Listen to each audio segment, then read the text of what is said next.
بسم اللہ الرحمن الرحیم۔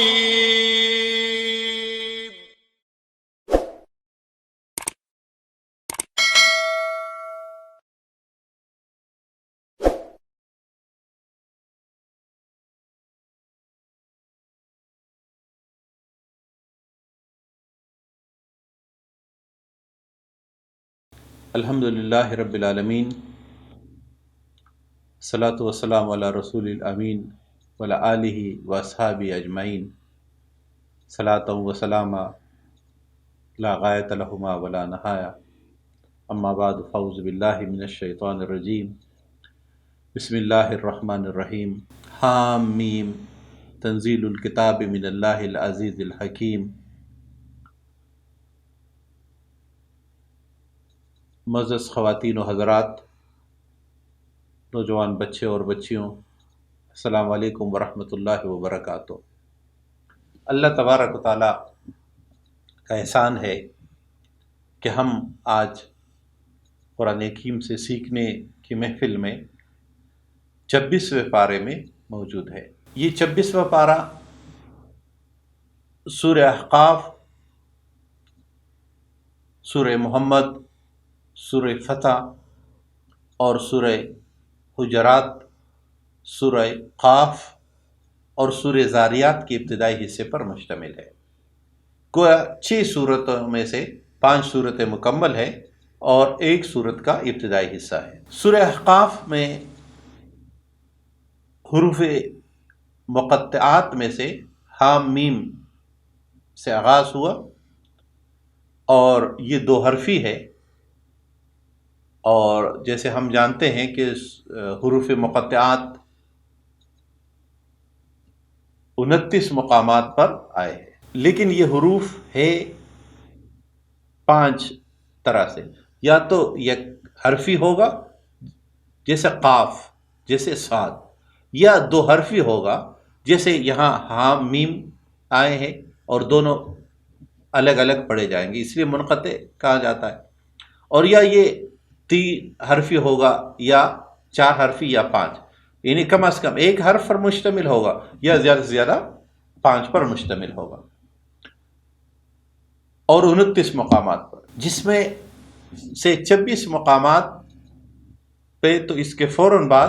قرآن حکیم کا ذکر ہے، جیسے یہاں بھی فرمایا تنزیل الکتاب من اللہ العزیز الحکیم، کہ یہ نازل شدہ ہے یہ کتاب۔ پھر صفت تنزیل کی آئی، تھوڑا تھوڑا نازل ہونے والا، تاکہ یاد رکھنا اور عمل میں لانا آسان ہو، اور اس اللہ کی طرف سے ہے جو غالب حکمت والا ہے۔ قرآن حکیم سورہ احقاف کی میں عموماً توحید، رسالت اور آخرت کے دلائل، لوگوں کے سوالات کے جوابات، اور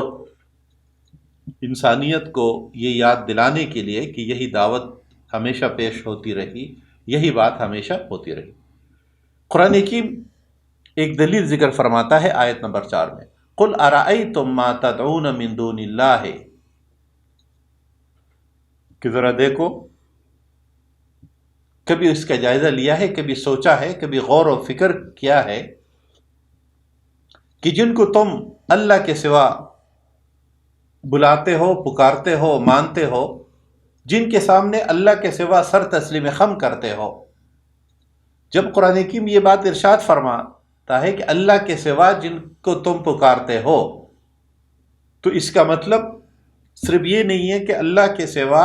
کس کے آگے ہم عملاً سجدہ ریز ہوتے ہیں، کسی مورتی، کسی بت کے سامنے۔ جب ہم اللہ تبارک و تعالیٰ کے نظام، اللہ کے احکامات، اللہ کے بتائے ہوئے عبادات کے مقابلے میں کسی اور سے یہ رہنمائی لیتے ہو، یعنی عبادات اللہ کے بتائے ہوئے نہ ہو، اللہ کے رسول کے پہنچائے ہوئے نہ ہو، اس طرح زندگی گزارنے کا جو طریقہ ہے، اگر ہم کسی دانشور کی بات پہ چلتے ہیں کہ رومی دانشوروں نے یہ کہا تھا، یونانی دانشوری یہ ہے، اور ہندو دیو مالائیت یہ ہے، اور اس سے ان فلسفوں سے کچھ جاننا چاہتے ہیں، ان سے رہنمائی حاصل کرنا چاہتے ہیں، تو اس کی کوئی تھوڑی سی شکل ہو یا زیادہ ہو، یہ دونوں اس میں شامل ہے کہ ما تدعون من دون اللہ، کہ اللہ کے سوا جن کو تم پکارنے کا مطلب صرف یہ نہیں ہے کہ ان سے کچھ مانگنے کے لیے پکارا جائے، بلکہ ان کی کسی بھی بات کو اختیار کیا جائے تو یہ گویا اللہ کے ما سوا کسی اور کو پکارنے میں شامل ہے۔ اسی طرح دور حاضر کا جو سب سے بڑا طاغوت ہے، جو دور حاضر کا سب سے بڑا شرک ہے کی نظام ہے، وہ ہے سرمایہ دارانہ نظام، جس نظام میں ہم اللہ کے سوا باقی سب کو مانتے ہیں، یعنی اللہ کے سوا انسان کی اپنی ربوبیت، اللہ کے سوا انسان کے اپنے سب کچھ ہونے کی، انسان اپنے حواس خمسہ سے سوچتا ہے، اپنے عقل سے اسے ترتیب دیتا ہے، اور پھر جو کچھ چاہے اپنے لیے وہ اختیار کرے، اور اس بات کو تسلیم کرنا کہ انسانی ذہن اپنے خواہشات کی تسکین چاہتا ہے، یہ ہے سرمایہ دارانہ نظام۔ اپنے عقل، خواہش اور تسکینی، یہ ہے وہ بنیادی گویا اس دین کے بنیادی نکات۔ اس کے مقابلے میں قرآن حکیم ارشاد فرماتا ہے کہ ما تدعون من دون اللہ، کیا تم ان کو پکارتے ہو، ان دانشوروں سے ریکارڈ سے رہنمائی لیتے ہو، یا باقی کسی پارلیمنٹ کے متعین کردہ لوگوں سے اپنے لیے رہنمائی حاصل کرتے ہو، یا کسی انسٹیٹیوٹ کے دانشوروں کے اجتماعیت سے اپنی رہنمائی حاصل کرتے ہو، یا تم اللہ تبارک و تعالیٰ سے رہنمائی حاصل کرتے ہو؟ تو فرمایا ارونی ماذا خلقوا من الارض، جن کو تم اللہ کے علاوہ پکارتے ہو، ذرا مجھے دکھاؤ کہ انہوں نے اس زمین میں کیا پیدا کیا ہے۔ زمین کے خالق ہونے کا دعویٰ، زمین کے خالق ہونے کا حکم، زمین کے خالق کا اللہ تبارک و تعالیٰ کے ہونے کا عقیدہ، یہ مسلمانوں کا اجتماعی، اور تمام کتب سماویہ اللہ کی طرف سے جب بھی انبیاء آئے، جب بھی حکم آئے، تو اللہ تبارک و تعالیٰ کے احد ہونے، اللہ تبارک و تعالیٰ کے خالق ہونے۔ اس کے مقابلے میں سرمایہ دارانہ یا الہات کا بنیادی تصور یہ ہے کہ یہ سب کچھ خود بخود ہو گیا، جسے یہ خود بخود کی تیوری، جسے ہمیشہ ملحدین اور یا انہی سے متاثر بعض انتہائی غالی لبرل قسم کے لوگ اس بات کو پھیلاتے کہ یہ سب کچھ تو نیچرلی طور پر، فطرتی قدرتی طور پہ خود بخود ہوا، اس کا کوئی کریٹر نہیں ہے۔ بھائی جب کریشن موجود ہے، جب تخلیق موجود ہے، تو خالق کا وجود لازم آتا ہے، اور اگر کوئی کہتا ہے کہ خالق کے بغیر کوئی چیز وقوع پذیر ہو سکتی ہے، تو یہ پوری کائنات، یہ پوری دنیا موجود ہے، وہ کوئی چیز دکھا دے کہ اس کا کوئی فاعل نہیں ہے اور یہ فعل بغیر فاعل کے وجود میں آئے۔ لیکن قرآن حکیم کے یہاں اس دلیل کا ایک اور پس منظر بھی ہے کہ ماذا خلقوا من الارض، کہ انہوں نے کیا کچھ پیدا کیا ہے۔ دلچسپ بات یہ ہے کہ اللہ کے مقابلے میں جتنے شخصیات کو، یا اللہ کے نظام کے مقابلے میں جتنے نظاموں کو پیش کیا جاتا ہے، ان کا یہ دعویٰ نہیں ہے کہ یہ کام ہم نے کیا ہے، یعنی ہم نے کیا ہے کا مطلب یہ ہے کہ یہ جو فلاں سیارہ ہے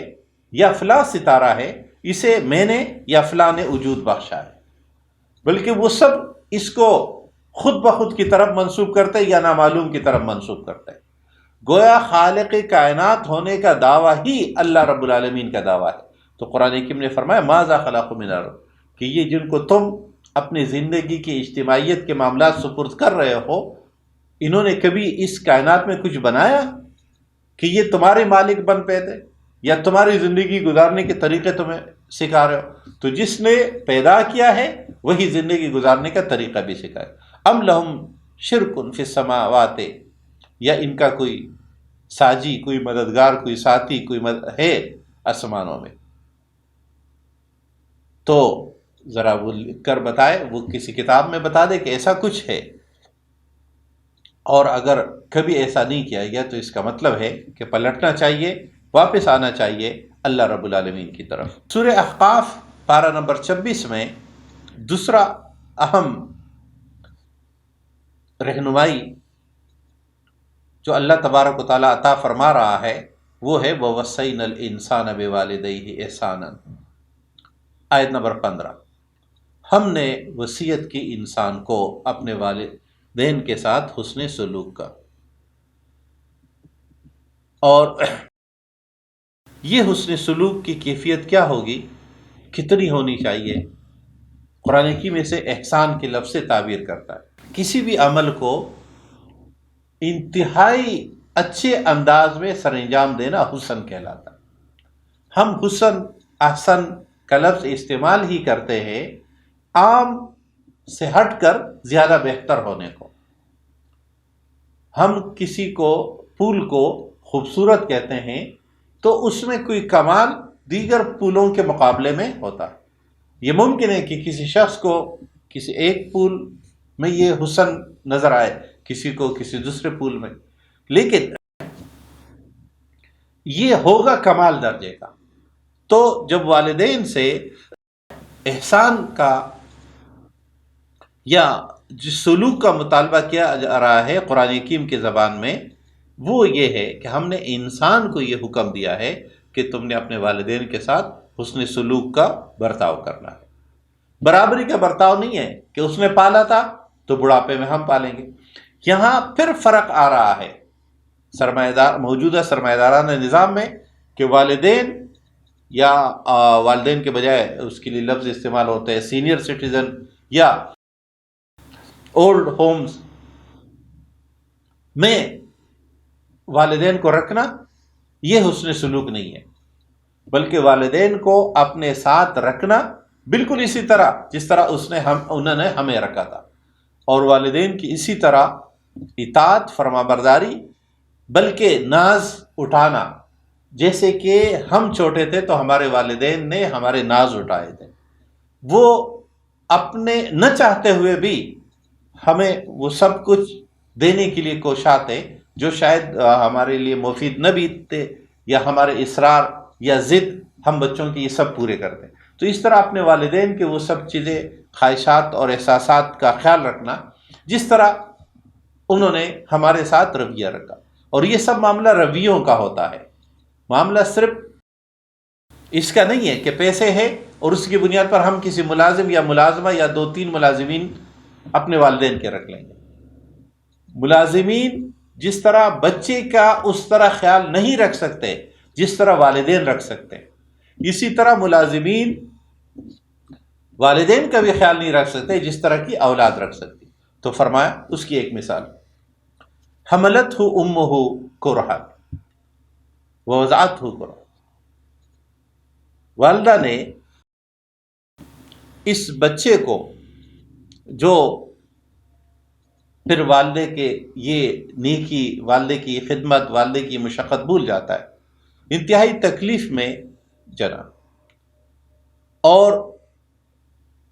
اس کے لیے آج کل جو فارمولہ ایک مشہور ہے کہ ولادت کے وقت والدہ کو جو تکلیف ہوتی ہے وہ اتنی ہے جیسے کہ 20 ہڈیاں کسی انسان کی بیک وقت ٹوٹ جائے، جبکہ انسان کے درد کی برداشت کرنے کی جو آخری حد ہے وہ 45 کی ہے، جبکہ یہ کہ ولادت کے وقت والدہ جس تکلیف سے گزرتی ہے وہ 65 کے درجے کے قریب ہے۔ یہ اضافی درد کوئی شخص سہ ہی نہیں سکتا۔ ماں اس تکلیف کو، اس درد کو، اس مشقت کو حمل کی صورت میں یا ولادت کی صورت میں سہتی ہے، برداشت کرتی ہے۔ یہ وہ مقام ہے، یہ وہ کریڈٹ ہے، یہ وہ عظمت ہے جس کے دنیا میں تمام انسان اس بنیاد پر مشکور ہے اپنی اپنی ماؤں کے۔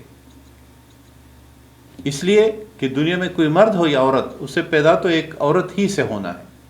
تو قرآن حکیم نے فرمایا کہ اس کے بعد وَفِصَالُهُ 30 شہرا، 30 مہینے تک پورے کم از کم لگ جاتے ہیں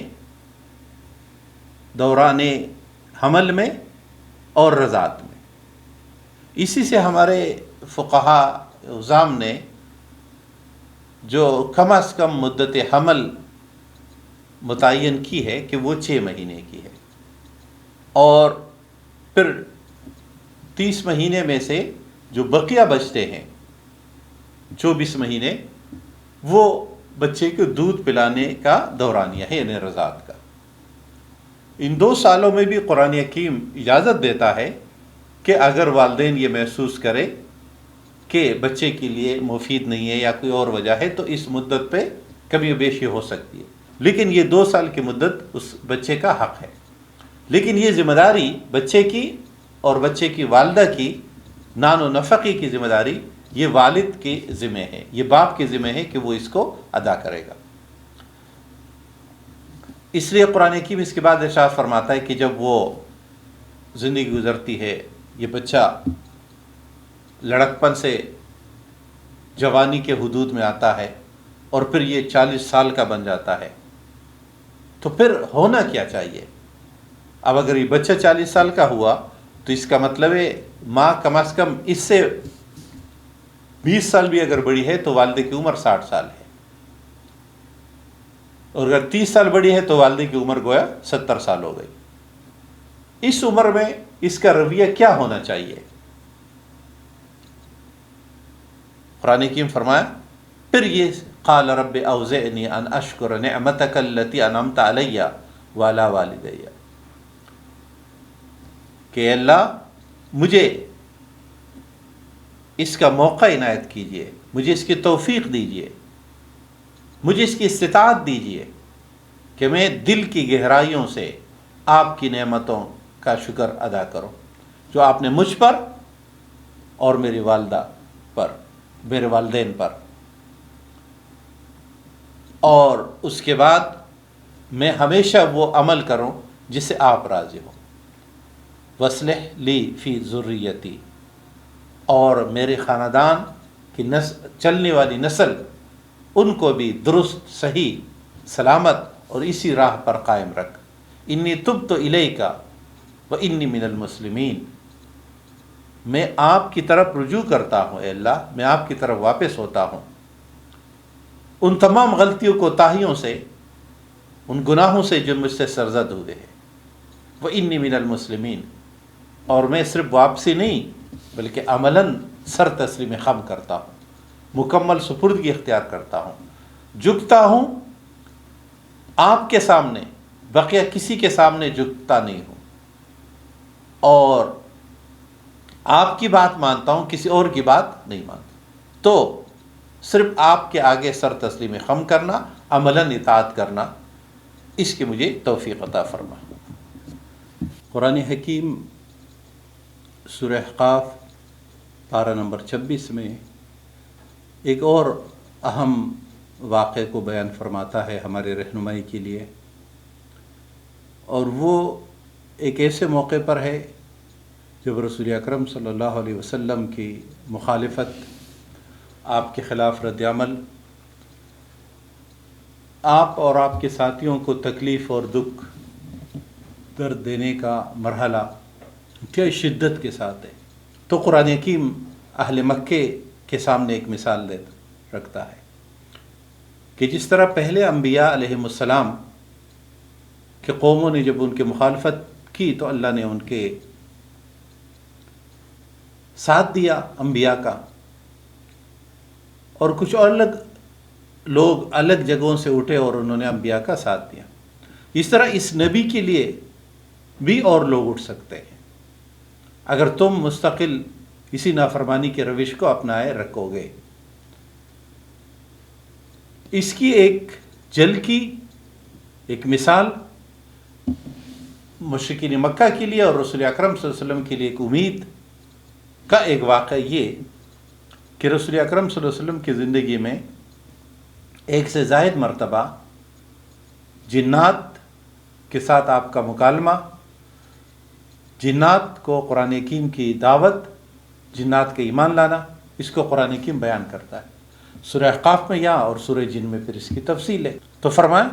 سورہ احقاف آیت نمبر 29، وَإِذْ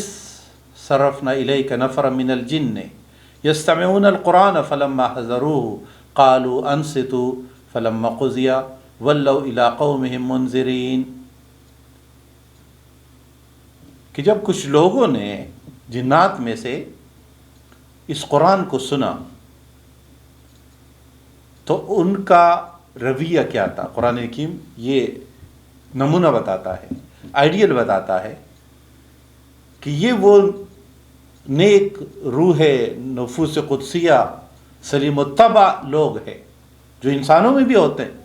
اور جنوں میں بھی ہے، لیکن اے مشرکین مکہ، اے اہل قریش، تم ایسے نہیں ہو۔ تو جنات نے کیا کیا؟ قالو ستو، کہا ارے خاموشی سے سنو۔ اور جب انہوں نے پوری بات سنی، اور یہی سے یہ حکم بھی ثابت ہوتا ہے چونکہ دوسری جگہ سے بھی ہے، ذا قرأ القرآن فاستمعوا وانصتوا، جب قرآن پڑھا جائے تو خاموش ہو کر سنو۔ یعنی خاموش ہونا ایک حکم ہے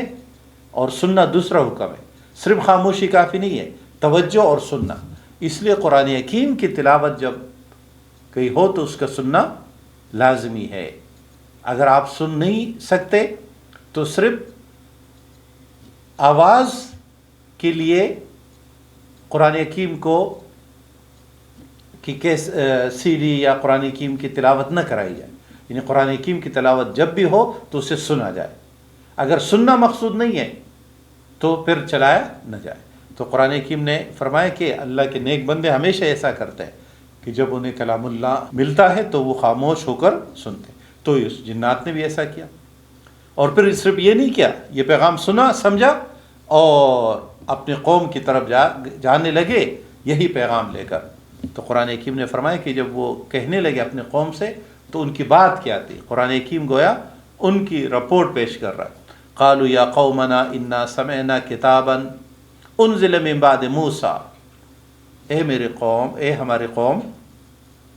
ہم نے ایک کتاب سنی، کتاب کی باتیں سنی، تلاوت سنی جو کہ موسیٰ کے بعد نازل ہوئی ہے، مصدقا لما بین یدیہ، تصدیق کرنے والی ہے جو اس سے پہلی کی آئی ہوئی کتابیں ہیں ان سب کی۔ یہ ایسی کتاب نہیں ہے جو اپنے آپ کو پہلی کتاب کہہ رہی ہے، بلکہ یہ اپنے آپ کو بقیہ کتابوں، آسمانی کتابوں کی طرح کی کتاب، اور پھر آخری نتیجہ یہ کہ یہ آخری کتاب، یعنی آخری کتاب ہونے کا دعویٰ یقین تو ہے، ایمان ہے مسلمانوں کا، پہلی کتاب ہونے کی رائے نہیں ہے قرآن کی ہماری۔ یہدی لما بین یدیہ یہدی الی الحق والی طریق مستقیم، یہ سیدھے راستے کی طرف اور حق کی طرف رہنمائی کرنے والی۔ یہ سوال قابل غور ہے کہ جنات نے یہ نہیں کہا کہ یہ عیسیٰ کے بعد آنے والے کتاب، بلکہ انہوں نے کہا من بعد موسیٰ کے بعد۔ اگرچہ یہ سادہ سی بات تو یوں ہے کہ تمام کتابوں میں سے کسی ایک کتاب کا نام لے لینے کا مقصد یہ ہے کہ اسی کا تسلسل ہے، لیکن موسیٰ علیہ السلام اور ان کی کتاب کا خصوصی ذکر دراصل موسیٰ اور موسیٰ کی کتاب کے وہ اثرات ہیں جس کے لیے بائبل میں لفظ استعمال ہوتے ہیں آتشی شریعت والا، یعنی وہ کتاب جس میں قانون، لا، سزائے، یہ سب موجود ہو۔ یہ تو تورات کی خوبی ہے۔ پھر موسیٰ علیہ السلام کی چونکہ یہ وعدہ کتاب تورات میں موجود ہے کہ میری طرح مثیل موسیٰ، موسیٰ علیہ السلام نے فرمایا میری طرح اللہ ایک نبی بھیجے گا، اور عیسیٰ علیہ السلام نبی ہے، لیکن چونکہ وہ مثیل موسیٰ نہیں ہے، ایک تو پیدائش میں موسیٰ کی پیدائش ایک ماں باپ کی خواہش کا نتیجہ تھی، نکاح کا نتیجہ، جس طرح رسول اکرم صلی اللہ علیہ وسلم کی پیدائش۔ تو عیسیٰ علیہ السلام موسیٰ علیہ السلام کی طرح نہیں تھے، ان کے اپنے خوبیاں اور عظمتیں، رفتیں اور بلندیاں ہیں۔ اس طرح ان کی کتاب انجیل، اس میں بشارتیں، اس میں لوگوں کو احکامات کے لحاظ سے تورات ہی کے احکامات۔ تو قرآن حکیم نے جنوں کے اس کام کا ذکر کیا کہ جن گئے اپنے لوگوں سے کہنے لگے کہ ہم نے ایک ایسی کتاب سنی جو موسیٰ کے بعد نازل ہوئی ہے اور جو تصدیق کرنے والے، یا قومنا اجیبوا داعی اللہ، اے ہماری قوم اللہ کی طرف بلانے والے کی آواز پہ لبیک کہو۔ قرآن حکیم نمونہ عمل پیش کر رہا ہے کہ انسانوں کو بھی ایسا ہونا چاہیے کہ حق معلوم ہوا تو سر تسلیم خم کر لینا چاہیے، اور اس داعی اللہ پیغمبر کی یہ صفت ہے۔ داعی اعظم صلی اللہ علیہ وسلم آپ ہیں، اس کے بعد دعوت کا کام کرنے والے، لوگوں کو تاریکیوں سے ایک نور کی طرف بلانے اور لانے والے، سب لوگ انہی کی نقش قدم پر چلنے والے۔ وَآمِنُوا بِهِ، اور لبیک کہو، ایمان لاؤ۔ نمبر 3، اس کے نتیجے میں ہوگا کیا؟ یغفر لکم من ذنوبکم، اللہ تمہارے سب غلطیاں کوتاہیاں معاف کرے گا، اور اللہ تبارک و تعالیٰ اس معافی کا نتیجہ کیا ملے گا؟ اللہ تمہیں عذاب علیم سے نجات دے گا۔ ومن لا یجیب داعی اللہ، اور جو لبیک نہیں کہتا، ومن لا یجیب، جو جواب نہیں دیتا، لبیک نہیں کہتا داعی اللہ کی طرف بلانے والے کو، فلیس بمعجز فی الارض ولیس له من دونہ اولیاء اولئک فی ضلال مبین، وہ عاجز نہیں کر سکتے، نہ ان کا اللہ کے سوا کوئی ولی دوست کارساز ہو سکتا ہے۔ اور نمبر 3، اس کا نتیجہ یہ ہے، انجام یہ ہے کہ یہ لوگ صریح گمراہی میں ہمیشہ رہیں گے۔ تو جنات کا ایمان، جنات کا عزم، جنات کا دعوت کا کام کرنا، یہ ایک نمونہ عمل ہے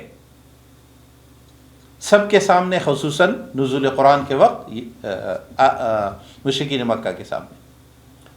ساتھ میں یہاں اس بات کو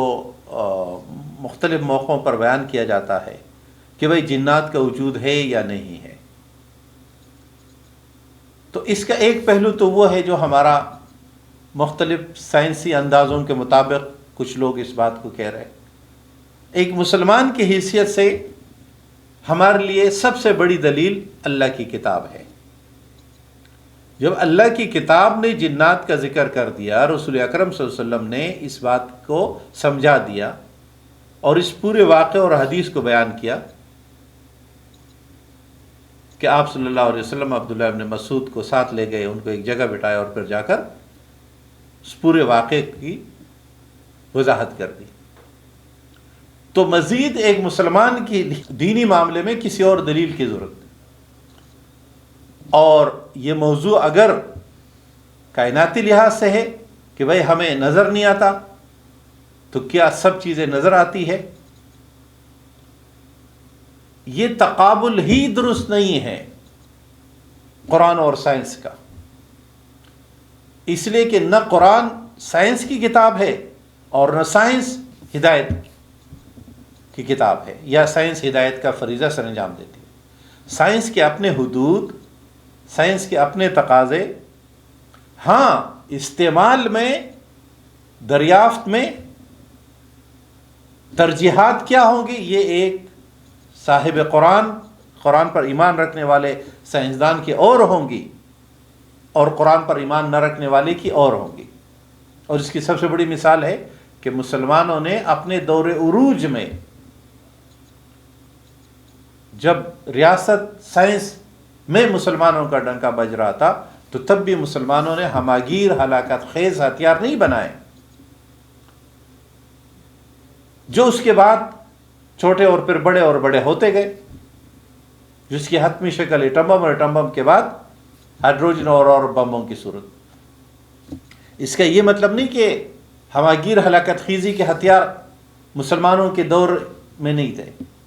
جب مسلمانوں کا سائنسی عروج تھا،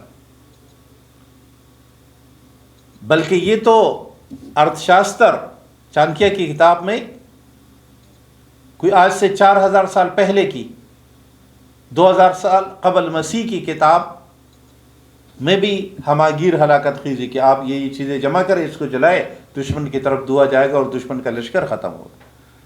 اسلام نے اس لیے ہماگیر ہلاکت خیزی کہ اسلام کے سائنس کا مقصود یا اسلام کی جنگ اور دشمنی کا مقصود بھی انسانوں کی ہماگیر تباہی نہیں ہے۔ تو سائنس جنات کو مانتا ہے، ان کے وجود کو تسلیم کرتا ہے یا نہیں کرتا، یہ ہمارا موضوع نہیں ہے، اور نہ اس پہ اپنا وقت لگانے کی ضرورت ہے۔ قرآن حکیم اس کے بعد سورہ محمد 26ویں پارے میں اللہ تبارک و تعالی نے ارشاد فرمایا، بسم اللہ الرحمن الرحیم، الذین کفروا وصدوا عن سبیل اللہ اضل اعمالهم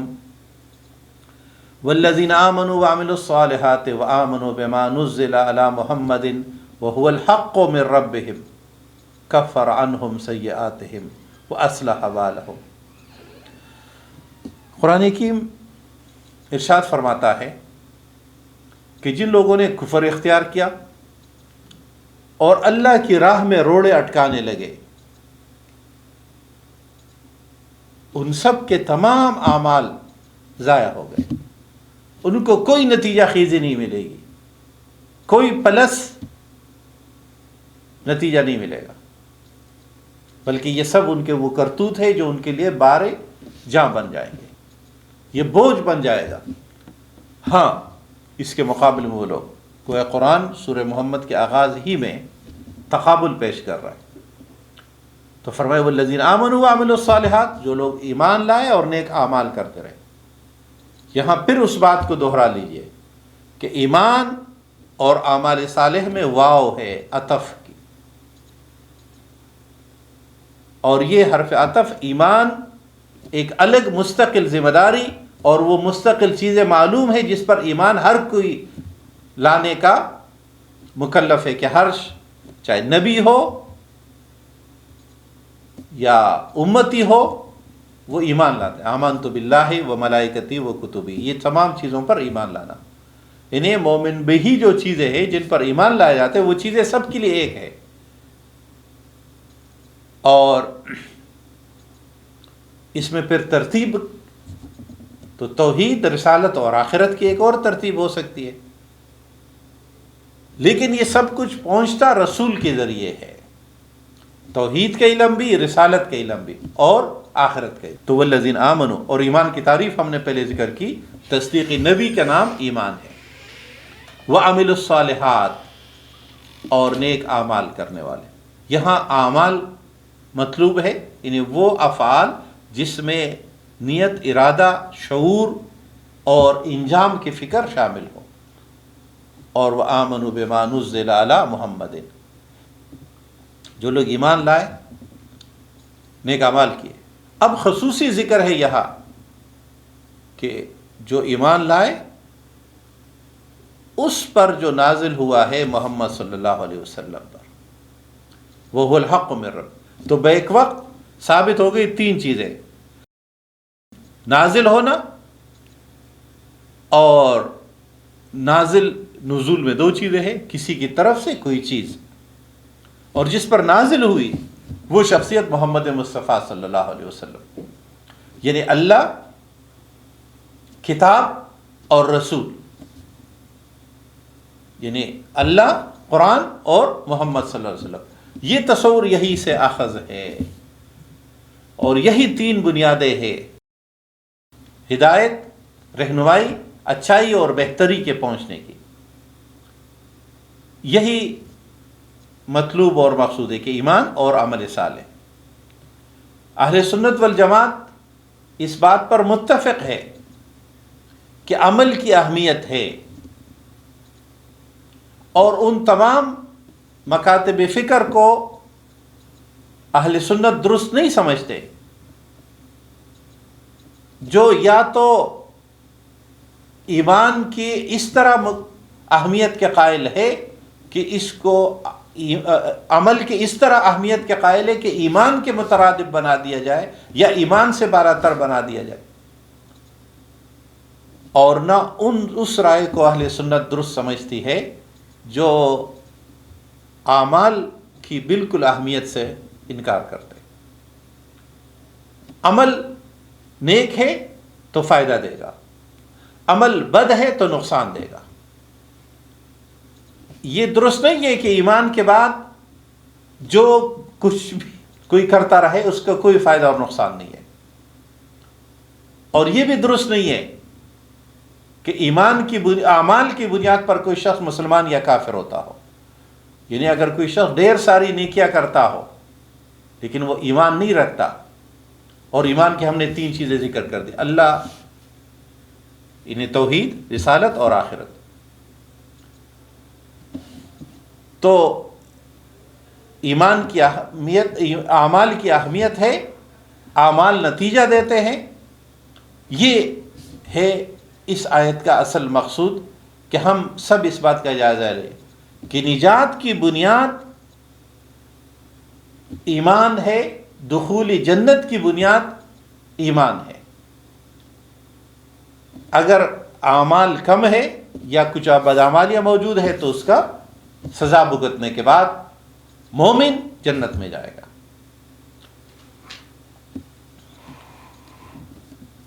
سورہ محمد میں دوسری اہم رہنمائی آیت نمبر 4 میں قرآن حکیم ارشاد فرماتا ہے، فَإِذَا لَقِيتُمُ الَّذِينَ كَفَرُوا، جب تم ان لوگوں سے باہم مقابل ہو جاؤ جنہوں نے کفر اختیار کیا، تو کافروں کے ساتھ تمہارے مقابلے میں تمہاری ضرب بھرپور اور بروقت اور قوی ہونی چاہیے. اور جنگ کے نتیجے میں جب تمہیں انہیں مارو گے تو اس کے نتیجے میں خون بھی بہے گا، اور کچھ لوگ تم گرفتار بھی کرو گے. تو جب گرفتار کرو گے فشد الوثاق، تو تمہاری یہ گرفتاری بھی سخت مضبوط ہو. اب گرفتاری کے بعد کیا ہوگا؟ قرآن حکیم نے 2 رہنمائی بتائی، فَإِمَّا مَنًّا بَعْدُ وَإِمَّا فِدَاءً، یا تو احسان، حسن سلوک، اپنا اعلیٰ اخلاقی رویہ، اخلاقی برتری کہ احسان کر کے چھوڑ دو، وَإِمَّا فِدَاءً، یا تم ان سے جرمانہ حصول کر لو، حَتَّى تَضَعَ الْحَرْبُ، اور ظاہر یہ اس وقت ہوگا جب لڑائی اینڈ ہو جائے گی. اور اس سے بنیادی لحاظ سے قرآن جنگی قیدیوں کے بارے میں قوانین ارشاد فرما رہا ہے، قوانین جنگ. اور یہ آیت ان لوگوں کی آنکھیں کھول دینے کے لیے کافی ہے جو قرآن کو صرف مسلمانوں کے اندرونی معاملات میں صرف عبادات کا نظام سکھانے والی کتاب یا صرف برکت دینے والی کتاب سمجھتے ہیں، بلکہ قرآن حکیم وہ کتاب ہے جو رہنمائی فرما رہا ہے کہ جب جنگی قیدی ہوں گے تو ان کے ساتھ کیا ہو. انہیں اس کا مطلب یہ ہے کہ حاملین قرآن جنگ بھی کریں گے، اور جنگ کے لیے لازم ہے کہ آپ کی ریاست ہو. افراد تو جنگ نہیں کر سکتے، منظم لشکر ہوتا ہے جس کے پشت پر ریاست کی قوت ہوتی ہے، اور وہی ریاست معاہدے اور سب کرتی. فوج تابع ہوگی ریاست کی، اور اس طرح تابع ہوگی کہ امیر المومنین جب چاہے کمانڈر ان چیف کو چینج کر دے.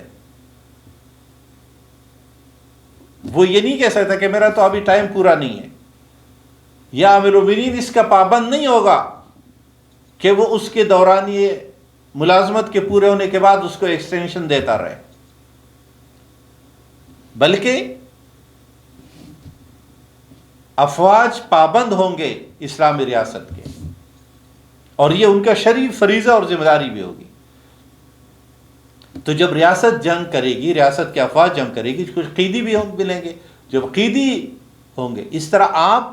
اسلامی ریاست کے لوگ بھی قیدی بنائے جائیں گے، تو امیر جہاد، اسلامی اجتماعیت، اسلامی ریاست کے ذمہ داران اس بات کا فیصلہ کر سکتے ہیں کہ قیدیوں کی بنیاد پر کیا طریقہ اپنایا جائے. اور ظاہر یہ معاہدہ ہوگا. اس کی 2 صورتیں قرآن حکیم نے یہاں بتا دی کہ یا تو قیدیوں کی احسان کر کے چھوڑنے کی، اور یا انہیں جرمانہ کرنے کی. یہ بھی ممکن ہے کہ دشمن کے پاس اسلامی ریاست کے قیدی ہے تو وہ قیدیوں کے بدلے میں قیدیوں کا تبادلہ کر لے. اس طرح کے وقت کے لحاظ سے جو بھی ضروریات ہوں گے، لیکن مقصود ہے قرآن کا بین الاقوامی قانون جنگ یا قرآن کے جنگ عقیدوں کے بارے میں قانون۔ قرآن حکیم نے فرمایا وَلَوْ يَشَاءَ اللَّهُ لَانْتَصَرَ مِنْهُمْ وَلَكِنْ اللہ چاہتا تو یہ سب لڑائی جھگڑے اور اس کے بغیر بھی سب لوگ مسلمان ہو جاتے، کسی کو اپنے نوجوان شہید کرنے کی نوبت نہیں آتے، کسی کے سہاگ نہیں اجڑتے، لیکن اللہ تبارک و تعالیٰ کیا چاہتا ہے کہ جو لوگ دین کے علمبردار ہیں وہ کیسے ہوں گے؟ وَلَٰكِن لِيَبْلُوَ بَعْضَكُمْ بِبَعْضٍ، اللہ تبارک و تعالیٰ تم کو بعض کے ذریعے آزماتا ہے، کون فرما بردار ہے، کون اطاعت کے کس درجے میں ہے، کون قربانی کے کس درجے میں ہے۔ وَالَّذِينَ قُتِلُوا فِي سَبِيلِ اللَّهِ، جو لوگ اللہ کی راہ میں شہید ہو جائے، اللہ کی راہ، یہ اب پلس ایڈوانٹیج ہے، مسلمان زندہ ہو تو غازی ہو جائے گا، دشمن کے مقابلے میں جان دے دے تو شہادت کا مقام ملے گا،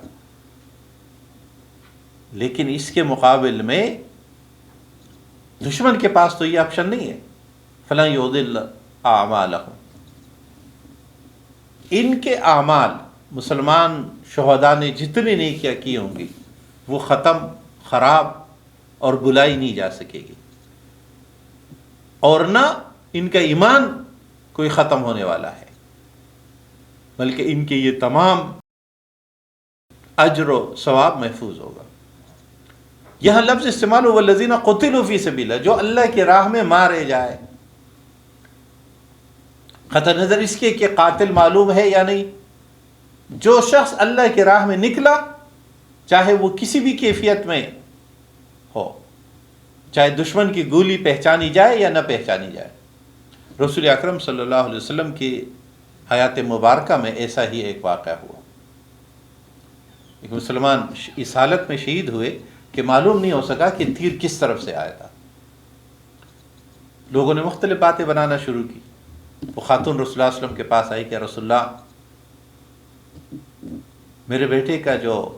میرے دل میں محبت ہے آپ کو معلوم ہے، آپ مجھے بتا دیجئے وہ جنت میں ہے یا نہیں، اگر نہیں تو آپ دیکھیے میں کتنی روتی ہوں۔ رسول اللہ علیہ وسلم نے فرمایا کہ کیا ایک ہی جنت ہے؟ جنتیں تو بہت ساری ہے، اور تیرا بیٹا تو اعلیٰ ترین جنت الفردوس میں ہے۔ یہ شکوک و شبہات شہداء کے بارے میں جو پیدا ہوتی ہے، رسول اکرم صلی اللہ علیہ وسلم نے اسے رفع کر دیا اور اس آیت نے رہنمائی کر دی والذین قتلوا فی سبیل اللہ، یعنی گویا اس راہ میں پہلا قدم رکھنے والا ہی راہ حق کا مسافر ہے۔ اس لیے اگر کوئی شخص دشمن کے مقابلے میں اسلامی ریاست کی طرف سے لڑ رہا ہے اور اس کی کسی بھی کیفیت میں فوتگی ہوتی ہے تو وہ شہید سمجھا جائے گا۔ لیکن یہ الفاظ یاد رہے، اسلامی ریاست، اسلام اعلاء کلمت اللہ کے لیے جنگ یا اسلامی ریاست کا تحفظ ہو تب وہ جہاد کہلائے گا، تب وہ اعلاء کلمت اللہ کی جدوجہد ہوگی، اور تب اس میں وفات پانے والے شہداء کہلائیں۔ اگر اسلامی ریاست نہیں ہے، اسلام کی بالادستی نہیں ہے، کسی اور کے لیے استعمال ہونے والی جنگ ہے یا کسی اور کی جنگ میں شریک ہے، تو جس طرح امریکی لشکر میں موجود کسی بھی مذہب کے لوگ ہو تو ظاہر ہے وہ اسلام کے لیے کبھی نہیں لڑیں گے۔ برطانوی لشکر میں کسی بھی مذہب کے لوگ ہو سکتے ہیں، اس لیے کہ وہ ایک سیکولر ریاست کے لیے لڑنے والے لوگ۔ اسلامی ریاست کے تحفظ کے لیے یا اسلامی ریاست کے دفاع کے لیے یا مسلمانوں کے لیے لڑنے والے تو وہ مومنین ہوں گے جن کو شہادت کا مقام ملے گا، اور جو اس درجے میں نہیں ہوں گے ظاہر ہے وہ شہادت کا مقام نہیں پا سکتے۔ تو قرآن حکیم نے فرمایا کہ ان لوگوں کو اور بھی اللہ تبارک و تعالی انعامات سے نوازیں گے، جنت ملے گی، جنت کی کامیابی ملے گی۔ تو قرآن کریم نے فرمایا یا ایھا الذین آمنوا ان تنصروا اللہ ینصرکم ویثبت اقدامکم۔ اب فارمولہ یہ ہے کہ اے ایمان والو، اگر تم اللہ کے لیے نکلو گے، اللہ کی دین کے لیے، اللہ کے نظام کے لیے، اسلامی ریاست کے تحفظ کے لیے، تو اللہ تمہاری مدد کرے گا، اس لیے کہ تم اللہ کی مدد کرنے والے ہو، اور اللہ تمہیں ثابت قدم رکھے۔ ثابت قدمی کی گوئے دو بنیادیں ہیں۔ ایک بنیاد ہے کہ تم کس کے لیے نکلے ہو، اور دوسری بنیاد ایمان ہے۔ اقبال نے اسی پس منظر میں کہا تھا، میں نے اے میری سپاہ تیری سپاہ دیکھی ہے، قل هو اللہ کی شمشیر سے خالی ہے نیام۔ جن کے نیام قل هو اللہ کی شمشیر سے خالی ہو، اور کبھی امریکہ، کبھی اقوام متحدہ، کبھی برطانیہ اور مختلف ممالک کے لیے لڑنے والے افواج ہو، تو اقبال نے کہا کہ ہم نے ان نیاموں کو جو قل هو اللہ کی شمشیر سے خالی ہے، وہ نیامیں نہیں ہے جو مجاہدین کی ہوتی ہے، جن کے شہداء کے ساتھ اللہ کے یہ وعدے ہے، قل هو اللہ کی شمشیر سے خالی ہے نیام تیرے۔ سورہ محمد ہی میں اللہ تبارک و تعالیٰ ایک اور رہنمائی آیت نمبر 16 میں ارشاد فرماتا ہے، وَمِنْهُمْ مَنْ يَسْتَمِعُ إِلَيْكَ حَتَّى إِذَا خَرَجُوا مِنْ عِنْدِكَ قَالُوا لِلَّذِينَ أُوتُوا الْعِلْمَ مَاذَا قَالَ آنِفًا أُولَئِكَ الَّذِينَ طَبَعَ اللَّهُ عَلَى قُلُوبِهِمْ وَاتَّبَعُوا أَهْوَاءَهُمْ۔ جو لوگ منافقت کرتے ہیں، قرآن حکیم ان کے بارے میں رہنمائی ارشاد فرما رہا ہے کہ کچھ لوگ ایسے ہیں ان میں سے جو آپ کی بات سنتے ہیں، بیٹھے رہتے ہیں، آپ کے سامنے حاضر ہوتے ہیں، زیادہ وقت گزارتے ہیں، لیکن جب یہاں سے جاتے ہیں قالوا للذین اوتوا العلم، تو دوسرے لوگ جن کو پتہ ہے، اہل علم ہے، ان سے پوچھے یہ ابھی کیا نازل ہوا، یہ ابھی کیا کہا گیا؟ یعنی رسول اکرم صلی اللہ علیہ وسلم کے محفل میں موجودگی کے باوجود ان کی باتیں ان کے ذہنوں اور دل و دماغ میں نہیں جاتی۔ اللہ نے فرمایا اولئک الذین طبع اللہ علی قلوبہم، یہ وہ لوگ ہیں جن کے دلوں پر اللہ نے مہر لگایا، اور اس کی وجہ کیا ہے؟ واتبعوا اہواءہم، یہ وہ لوگ ہیں جو اپنے خواہشات کی پیروی کرتے ہیں۔ اہوا، یہ خواہشات کی پیروی۔ کانٹ کا جو فلسفہ ہم اس سے پہلے کئی مرتبہ ذکر کر چکے ہیں کہ انسان جو علم حاصل کرتا ہے وہ اپنے حواس خمسہ کے ذریعے اور پھر اپنے ذہن میں ایک ترتیب دیتا ہے، اپنے لیے ایک رہنمائی حاصل کرتا ہے، لیکن سب انسان خواہشات کی تسکین چاہتا ہے۔ قرآن کریم نے فرمایا کہ یہ وہی لوگ ہیں،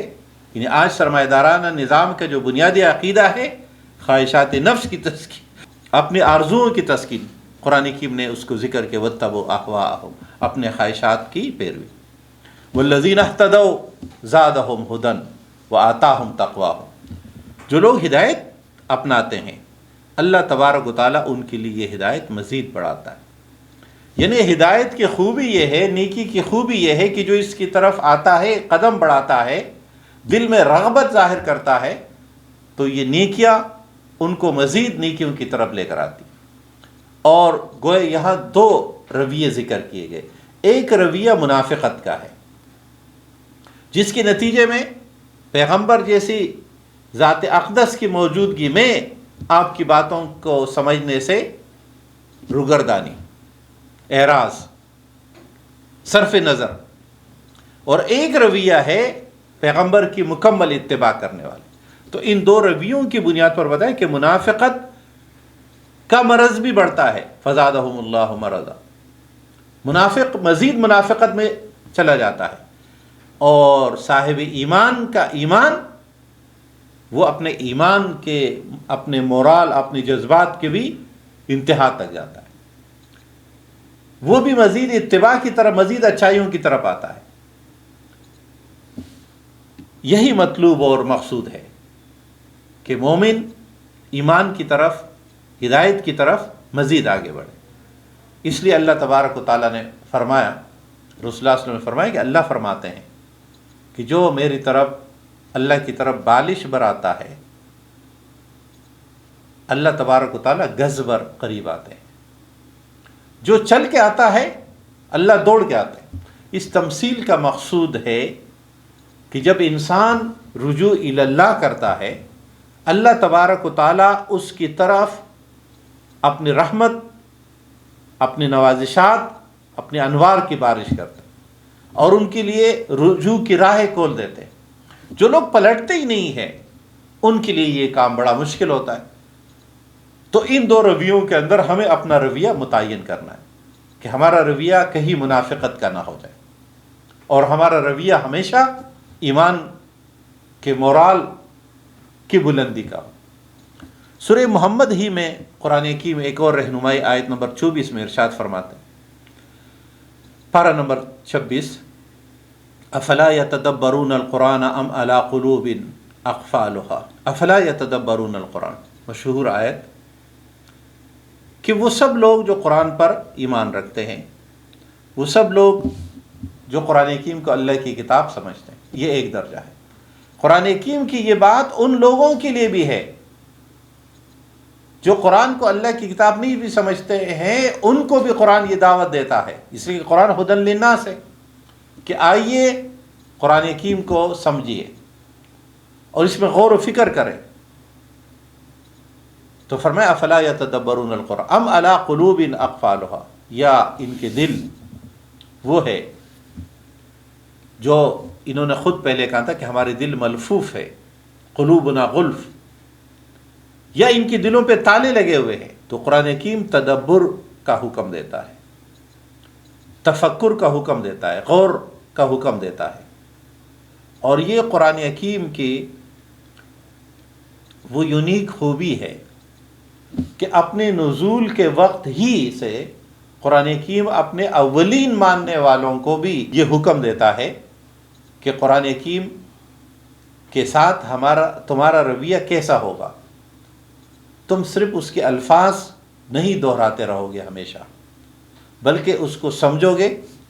اور اگر ظاہر تمہاری زبان اگر عربی نہیں ہے تو کسی بھی زبان کے بولنے والے ہو، لیکن قرآن حکیم کو سمجھنے کی کوشش کرو گے، قرآن حکیم کی عربی کو جاننے کی کوشش کرو گے تاکہ قرآن حکیم سمجھ سکو۔ اس لیے کہ تدبر کا یہ حکم ظاہر صرف عربوں سے نہیں ہے، قرآن حکیم میں تدبر کا حکم ہر زبان بولنے والوں سے ہے، دنیا بھر کے انسانوں سے ہے۔ دنیا بھر کے انسان تدبر کرتے ہیں تو وہ قرآن حکیم کو سمجھتے کی کوشش کرتے ہیں، اس کے لیے لازمی ہے کہ وہ قرآن حکیم جس زبان میں ہے اس زبان سے موافقت پیدا کرے۔ ہماری وہ سب لوکل زبانیں بر صغیر کی، اس کی خوبی یہ ہے کہ ہماری اکثر زبانیں عربی رسم الخط میں لکھی جاتی ہے، انہیں اردو، سندھی، سرائکی، پنجابی، جتنے یہ عمومی زبانیں ہیں، صرف ایک دو زبانیں ایسی ہے جس کی اپنی لکھائی طرز تحریر الگ ہے، جیسے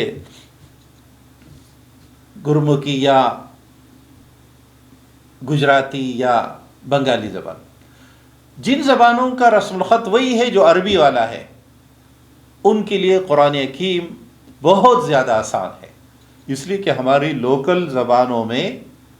جو الفاظ استعمال ہونے والے ہوتے ہیں، یہ 99% وہ الفاظ ہیں جو عربی میں بھی استعمال ہوتے ہیں۔ معمولی شکلوں یا صیغوں یا طرز تحریر کا تھوڑا بہت سا فرق ہوگا، لہذا قرآن حکیم آسان ہے، اور یہی قرآن حکیم کا دعویٰ ہے کہ ہم نے اسے انسانوں کے لیے آسان کیا ہے، اور یہ آسانی کا دعویٰ قرآن کا اپنے بارے میں ہے۔ یسرنا القرآن للذکر، ہم نے قرآن کو یاد دہانی کے لیے آسان کیا ہے۔ جو شخص جتنا اس کی طرف آئے. مولانا مودودی رحمۃ اللہ علیہ نے فرمایا کہ قرآن حکیم تو ایک سمندر ہے ہدایت کا، رہنمائی کا.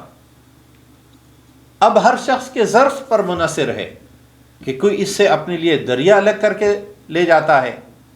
کوئی اس سے اپنے لیے لوٹے میں پانی لیتا ہے، کوئی اس سے اپنے لیے 10 انچ کی پائپ لے کر جاتا ہے، اور کوئی جو ہے پورا نہر لے کر جا رہا ہے. تو قرآن حکیم میں بھی تدبر، یہ اس کے حقوق میں سے ہے. قرآن حکیم پر ایمان، قرآن حکیم کے الفاظ کی درست ادائیگی، قرآن حکیم کے معنی جاننا، قرآن حکیم کی تفسیر جاننا، قرآن حکیم میں غور و فکر کرنا،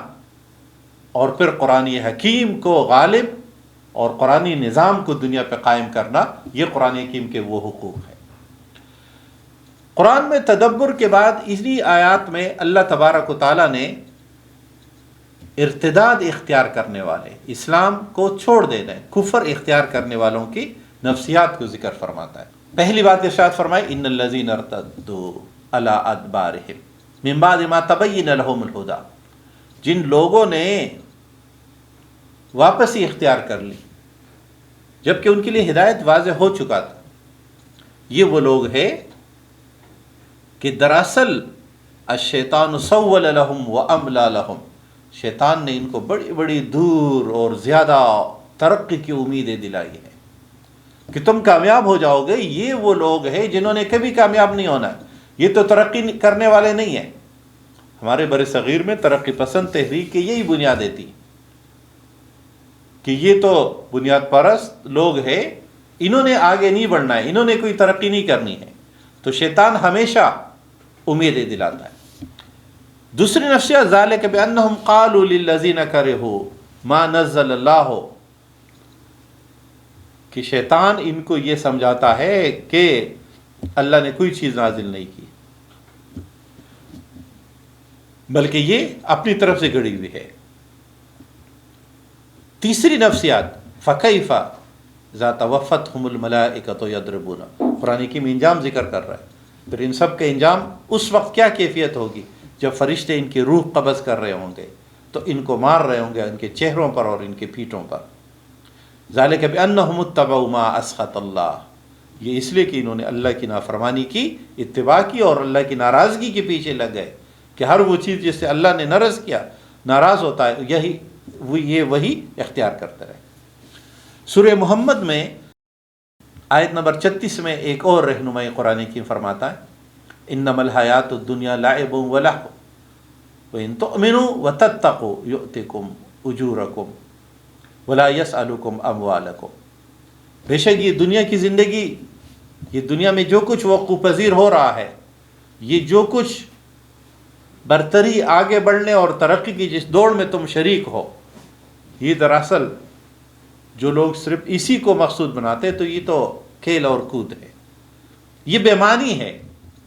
یعنی یہ دنیا اگر آخرت کے لیے ذریعہ نہ بنے کامیابی کا تو پھر یہ دنیا ایک کھیل ہے. کبھی لوگ مقابلے کرتے ہیں طویل اور کبھی جو ہے وہ چند گھنٹوں کا مقابلہ ہوتا ہے. ہر کھیل کے بعد اعلان ہوتا ہے یہ جیت گیا، یہ ہار گیا، اور پھر میچ ختم. تو جو لوگ آخرت پہ یقین نہیں رکھتے ان کے لیے دنیا صرف ایک میچ ہے. اور اگر شیکسپیئر نے کہا کہ یہ دنیا ایک سٹیج ہے تو بھی اس کے خیال کے مطابق بات درست ہو سکتی ہے کہ ہر شخص آتا ہے اپنا کردار سر انجام دیتا ہے. لیکن مسلمان کے لیے یہ دنیا پل ہے، یہ رابطہ ہے، یہ ذریعہ ہے اس دنیا سے آخرت کی طرف جانے کا، کہ یہاں کی جو زندگی ہے وہ اثر انداز ہوگی، وہ یہ 60-70 سالہ زندگی اثر انداز ہوگی اس بلین سال کی زندگی پر، وہ کروڑہا اور اربہا سال کی زندگی پر. تو قرآن حکیم نے فرمایا کہ یہ وہ لوگ ہیں جن کی دنیا کی زندگی نے ان کو اپنی طرف کھینچ رکھا ہے. قرآن حکیم نے فرمایا ہا انتم ہؤلاء تدعون لتنفقوا فی سبیل اللہ، کہ تم ہی تو وہ لوگ ہو کہ جب تم کو بلایا جاتا تھا کہ آؤ اللہ کی راہ میں کچھ خرچ کرو، فمنکم من یبخل، تم میں سے کچھ وہ تھے جو بخل کرتے تھے، ومن یبخل فانما یبخل عن نفسہ،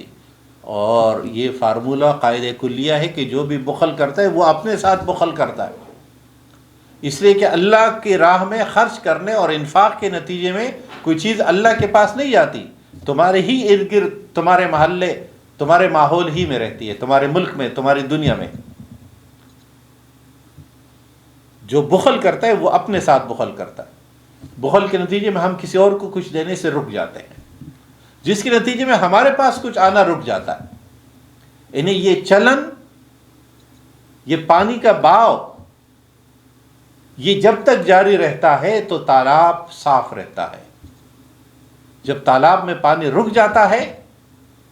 تو پانی بدبودار ہونا شروع ہو جاتا ہے، خراب ہونا شروع ہو جاتا ہے، فائدے کی کیفیت کم ہونا شروع ہو جاتی ہے۔ پھر یہ بات یاد دلا دی، واللہ الغنی وانتم الفقراء، یہ کبھی نہیں سمجھنا کہ اللہ فقیر ہے جیسے کہ اہل کتاب میں سے یہودیوں نے کہا تھا، بلکہ اللہ غنی ہے، تم فقراء ہو۔ تو گویا تم دینے والے نہیں ہو اللہ کو، بلکہ اللہ تمہیں دیتا ہے، تم اللہ ہی کی چیز کو اللہ کے بندوں میں بانٹتے ہو۔ یہ ہے انفاق فی سبیل اللہ۔ اور قرآن حکیم انفاق نہ کرنے والے اور بخل کرنے والوں کے لیے حتمی اور سخت بات ارشاد فرماتا ہے، وَإِن تَتَوَلَّوْا يَسْتَبْدِلْ قَوْمًا غَيْرَكُمْ، اگر تم بخل کرتے رہے، تم انفاق نہیں کرتے رہے اور تم نے اعراض کیا، تو اللہ بدل دے گا تمہاری جگہ، کچھ اور مخلص مومن بندے ہوں گے، کچھ اور لوگ ایمان لائیں گے۔ اور یہی اللہ کی سنت جاری رہی کہ اگر ایک جگہ اسلام کی راہ رک گئی تو اسلام دوسری جگہ اپنے لیے راہ بناتا ہے، کبھی افریقہ میں تو کبھی یورپ میں اور کبھی ایشیا کے انتہائی وسعتوں میں۔ قرآن حکیم فرماتا ہے کہ یہ بخل اور بخل کی قباحت ہے، تمہاری زندگیوں پر اثر انداز ہوتی ہے، تمہیں جو چیزیں ملنے والی ہے وہ بھی رک جاتی ہے، وہ بھی کم ہو جاتی ہے۔ اور یہ انسانی تجربہ ہے، جو لوگ اللہ کی راہ میں انفاق کرتے ہیں ان کے پاس آنے کے ذرائع بڑھ جاتے ہیں، ان کی چیزوں میں زیادہ برکت پیدا ہو جاتی ہے۔ اور انفاق میں ہم ہمیشہ یہ بات کہتے رہے ہیں کہ انفاق صرف مال کا نہیں بلکہ اللہ کی طرف سے دی ہوئی تمام چیزوں میں انفاق مطلوب ہے۔ اپنی صلاحیتوں میں دین کے لیے انفاق کیجئے، اپنے مال میں دین کے لیے انفاق کیجئے، اپنے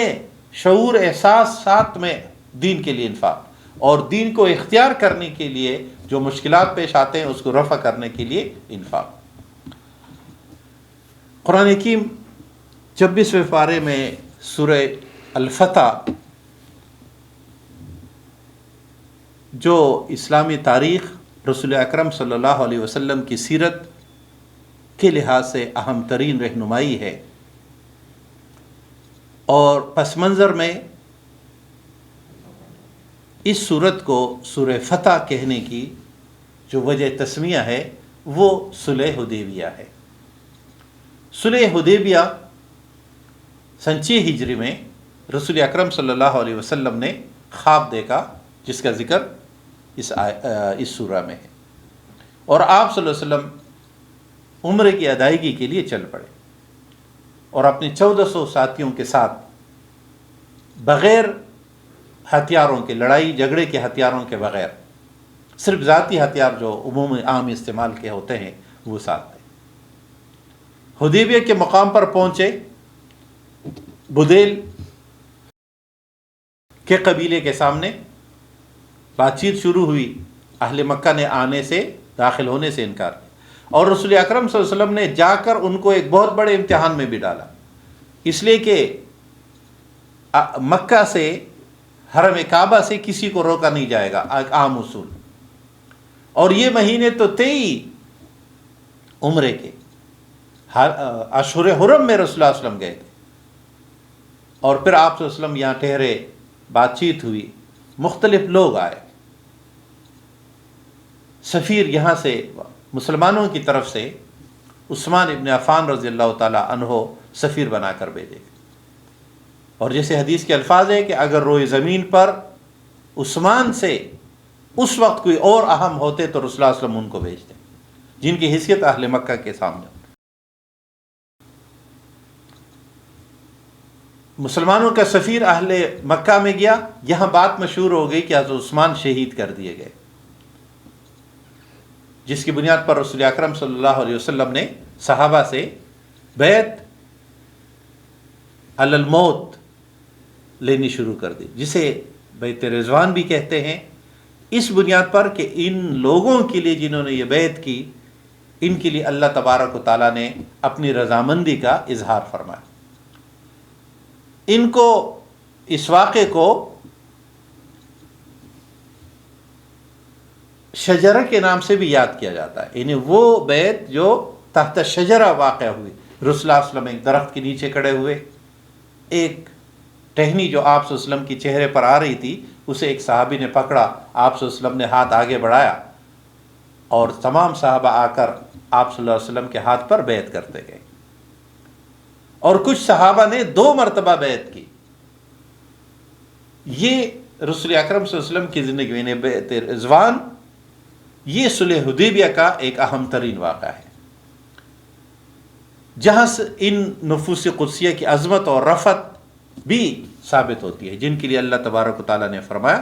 ان الذین یبایعونک انما یبایعون اللہ، جو لوگ آپ سے بیعت کر رہے ہیں یہ اللہ سے بیعت کر رہے ہیں. قرآن حکیم کا اسلوب یہ ہے کہ ہر مشکل موقع پر، تکلیف دہ موقع پر پیغمبر کے کام کو اللہ تبارک و تعالیٰ اپنی طرف منسوب کرتا ہے. جب درخت کاٹے تو اللہ تبارک نے فرمایا یہ تم نے نہیں کاٹے، ہماری حکم سے کاٹے. جب دشمن کی طرف تیر پھینک رہے تھے تو اللہ نے فرمایا کہ وما رمیتم اذ رمیتم ولکن اللہ رما، جو تم نے تیر پھینکے تم نے نہیں، اللہ نے. یہاں فرمایا جو تم نے بیعت کی، آپ کی جو لوگ، انما یبایعون اللہ، یہ اللہ کی بیعت. ید اللہ فوق ایدیہم، اللہ کا ہاتھ ان کے ہاتھ کے اوپر ہے. یہ ہے قبولیت کا انتہا، کہ اللہ اپنے مخلص بندوں کے اعمال کو اس طرح قبول کرتا ہے، ان کے لیے اجر عظیم. اور پھر قرآن حکیم آیت نمبر 18 میں ہی ارشاد فرماتا ہے لقد رضی اللہ عن المؤمنین اذ یبایعونک تحت الشجرہ، یقیناً اللہ تبارک و تعالیٰ ان لوگوں سے راضی، ان مومنین سے راضی جنہوں نے درخت کے نیچے آپ کی بیعت کی. اب یہ بیعت کوئی اتنا آسان بھی نہیں تھا. ان مشکلات کا سب کو اندازہ تھا کہ اس کے نتیجے میں کیا ہوگا. اہل مکہ قریب ہے، اپنے علاقوں میں ہے، وہ مسلح ہو کر فوراً حملہ آور ہو سکتے. یہ مدینہ سے دور غیر مسلح اور عمرے کے نیت سے آئے ہوئے لوگ. لیکن جب رسول نے کہا کہ ہم نے عثمان کا بدلہ لینا ہے تو کسی نے یہ سوال نہیں اٹھایا کہ لڑیں گے کیسے. یہ ہے رسول پر اعتماد، یہ ہے اللہ تبارک و تعالیٰ کی دین پر. بیعت رضوان کے صلح حدیبیہ کے وقوع پذیر ہونے کے بعد شرائط بظاہر مسلمانوں کے خلاف لگتے تھے، لیکن دوراندیش قیادت نے اس وقت کچھ سوچا، وہی کی رہنمائی تھی اور معاہدہ کر لیا. جن میں سے یہ شرائط شامل تھے جن کو مسلمانوں نے بھی بہت محسوس کیا کہ جو لوگ مکے سے مسلمان ہو کر مدینے کی طرف آئیں گے ان کو واپس کر دیا جائے گا، لیکن مدینے سے جو لوگ واپس جانا چاہیں گے مکہ ان کو واپس نہیں کیا جائے گا. اور جنگ کی ممانعت کہ آپس میں معاہدہ کی لڑائی نہیں ہوگی. مسلمانوں نے رسول اکرم صلی اللہ علیہ وسلم نے اس موقع سے فائدہ اٹھایا اور آپ کے بالکل پڑوس میں موجود اپنے دشمنوں کی بہکنی آپ صلی اللہ علیہ وسلم نے کی، ان کا سد باب کیا. اور یہی آپ کی بڑی کامیابی تھی کہ آپ نے اپنے مقابل دشمنوں کو توڑ دیا اور کم از کم اہل مکہ کی طرف سے آپ یکسو ہو گئے.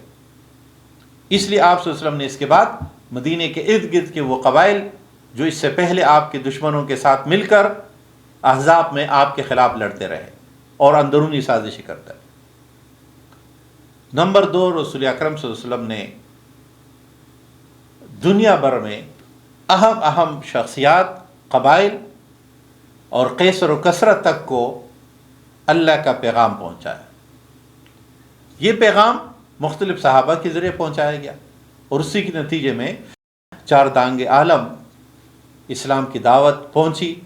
اور آپ صلی اللہ علیہ وسلم احزاب میں فتح یاب ہونے کے بعد ایک عربوں کے سب سے بڑی طاقت کے طور پر، اور اس کے بعد حدیبیہ ہی کا نتیجہ تھا کہ 6 میں حدیبیہ اور اس کے بعد 8 ہجری میں فتح مکہ۔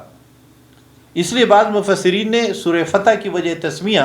یہ فتح مکہ کے بنیاد پر قرار دی ہے، لیکن دونوں باتیں بیک وقت یوں درست ہو سکتی ہے کہ فتح مکہ کے لیے اصل بنیاد صلح حدیبیہ ہے، تو صلح حدیبیہ بھی فتح ہے اور فتح مکہ بھی فتح ہے۔ اس لیے قرآن حکیم نے فرمایا کہ ہم نے اس کے بعد ان کو فتح عطا کر دی، اور اس کے بعد اسلام دنیا کے بڑی طاقتوں کے مقابلے میں اسلامی ریاست ایک بڑی طاقت کے طور پر سامنے آئی۔ تو قرآن حکیم اس لیے اس کو بیت رضوان، جس میں صحابہ رضوان اللہ علیہم اجمعین کی عظمت، پیغمبر صلی اللہ علیہ وسلم پر اعتماد اور ہر طرح کے قربانی کے لیے تیار ہونا۔ قرآن حکیم سورہ فتح میں اس کامیابی کے وجوہات اور طریقہ کار بتاتے ہیں کہ آخر مسلمانوں نے تھوڑے عرصے میں اتنی بڑی کامیابی کیسے حاصل کی۔ تو فرمایا آیت نمبر 29، محمد رسول اللہ والذین معہ اشداء علی الکفار رحماء بینہم تراہم رکعا سجدا یبتغون فضلا من اللہ ورضوانا سیماہم فی وجوہہم من اثر السجود ذالک مثلہم فی التوراۃ ومثلہم فی الانجیل۔ قرآن حکیم نے فرمایا کہ محمد صلی اللہ علیہ وسلم اللہ کے رسول ہے، آپ کا مقام و مرتبہ اور حیثیت یہ ہے مقام مصطفیٰ، اور یہ وہ مقام ہے جس پر کوئی اور آپ کے بعد آپ جیسا نہیں۔ باقی کوئی بھی کچھ کر لے، لیکن رسالت کے مقام پر آپ صلی اللہ علیہ وسلم تک کوئی کسی بھی معنوں میں نہیں پہنچ سکتا۔ یہ تو آپ صلی اللہ علیہ وسلم کا مقام ہو۔ اس مقام کی وجہ کیا ہوئی، اس مقام کے اثرات کیا ہوئے، کہ جو لوگ آپ کے ساتھ ہیں، آپ کی خوبی، آپ کی صفت تو رسول اللہ ہے، لیکن جو اہل ایمان آپ کے ساتھ ہے وہ اشداء علی الکفار، کافروں پر سخت، رحماء بینہم، آپس میں رحم دل، ہو حلقہ یاراں تو ابریشم کی طرح نرم، رزم حق و باطل ہو تو فولاد ہے مومن۔ یہ اقبال انہی آیات کی تفہیم کو بیان کر رہا ہے کہ جب مقابلہ ہو، جب دشمن کا سامنا ہو تو مومن سخت ہوتے، اشداء علی الکفار رحماء بینہم۔ ان دو صفات میں سے اشداء علی الکفار پہلے ہے، اور یہ ایک بڑا نفسیاتی وضاحت ہے کہ جب مومن اشداء علی الکفار ہوں گے، اس کا لازمی نتیجہ یہ ہوگا کہ وہ رحماء بینہم ہوں گے۔ مسلمانوں کے آپس میں جو اختلاف و افتراق ہے اس کی وجہ یہ ہے، یا ابھی ہم اگر آپس میں رحماء بینہم نہیں ہیں تو اس کی وجہ صرف یہ ہے کہ ہم اشداء علی الکفار نہیں۔ جب آپ کافروں کے لیے نرم دل ہو جاتے ہیں تو اپنوں کے لیے سخت ہو جاتے ہیں، اور عملاً اس وقت کی خصوصاً مسلمان ریاستیں یا انگریزوں کے قائم کیے ہوئے عرب ریاستیں، جن کے لیے عرب راجواڑوں کا لفظ استعمال کرنا زیادہ بہتر ہے، وہ جو مسلمانوں ہی پر، چاہے سعودی عرب ہو یا شام ہو یا مصر ہو یا لیبیا اور عراق، اپنے اپنے دور میں اپنے مسلمان اسلامی تحریکوں پر یہ جس طرح وحشت و درندگی اور بربریت کے ساتھ حملہ آور ہوئے۔ شام میں لوگوں کو ابھی پتہ چلا کہ ظلم و ستم کتنا ہوتا رہا، دنیا نے اب خبریں دینا شروع کی۔ ہم تو حافظ اسد کے وقت سے شام کے اسلامی تحریکوں کے لیے رویے کو جانتے ہیں، اور جس نے یہ تفصیلات جاننی ہے تو اردو میں ایک کتاب کا ترجمہ آیا ہے، فقط 5 دقیقہ، صرف 5 منٹ، ایک مسلمان بچی کو پولیس صرف 5 منٹ کا کہہ کر 9 سال کے لیے جیل میں اس طرح ڈالا گیا کہ اس دوران